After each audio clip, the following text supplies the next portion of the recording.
CM Chandrababu అధ్యక్షతన AP cabinet సమావేశమైంది. దాదాపు 3.5 గంటల పాటు సాగిన ఈ భేటీలో సుమారు అజెండాలోని 70 అంశాలపై చర్చించారు. రాష్ట్రంలో 1,00,000 కోట్ల రూపాయల పెట్టుబడుల ప్రతిపాదనలకు ఏపీ కేబినెట్ ఆమోదం తెలిపినట్లు మంత్రి పార్థసారథి మీడియాకు వెల్లడించారు. క్వాంటమ్ కంప్యూటింగ్ విధానానికి కేబినెట్ ఆమోదం తెలిపిందన్నారు.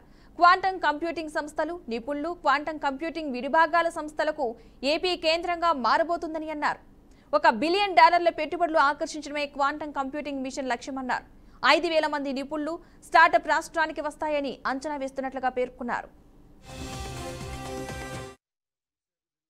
మండలం కాపులపాడ R&D కోసం అడ్వాన్స్డ్ ఐటీ టెక్నాలజీ సెంటర్ స్థాపన, రాయితీ రేటుతో 3.3 ఎకరాల భూమి కేటాయింపు, రాయితీ రేటు 2 crores per acre. ఈ సంస్థకి 3.3 acres అలాట్మెంట్ చేయటం జరిగింది. పర్ ఎకర్ 500 jobs క్రియేట్ చేస్తామని చెప్పేసి వారు హామీ ఇచ్చున్నారు. దీని ద్వారా అంటే దాదాపు 2,000 నుంచి 2,000 ఉద్యోగ అవకాశాలు లభిస్తాయని చెప్పేసి కూడా తెలియజేస్తాను.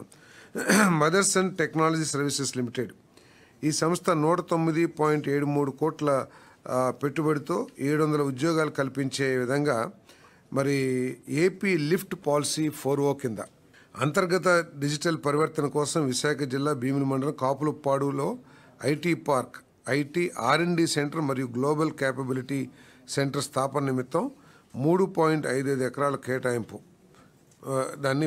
ఆ ప్రతిపాదనని కేబినెట్ ఆమోదించిందని చెప్పేసి మనం చేస్తాను. మరి Rushikonda, Madhurawada, Visakhapatnam ispace software solutions private limited 119.18 కోట్లు పెట్టుబడితో 2,000 ఉద్యోగ అవకాశాలు కల్పించే సంస్థ లక్ష్యం. విశాఖపట్నంలో సుమారు 4.59 లక్షల చదరపు స్క్వేర్ ఫీట్ నిర్మాణ విస్తీర్ణంలో ఐటీ అండ్ ఐటీ ఎనేబుల్డ్ సర్వీసెస్ని క్యాంపస్ని అభివృద్ధి చేసే ప్రాజెక్ట్ ఇది. దీనికి 2 ఎకరాల భూమి 4 కోట్ల రూపాయలు పర్ ఎకర్కి కేటాయించడం జరిగిందని చెప్పేసి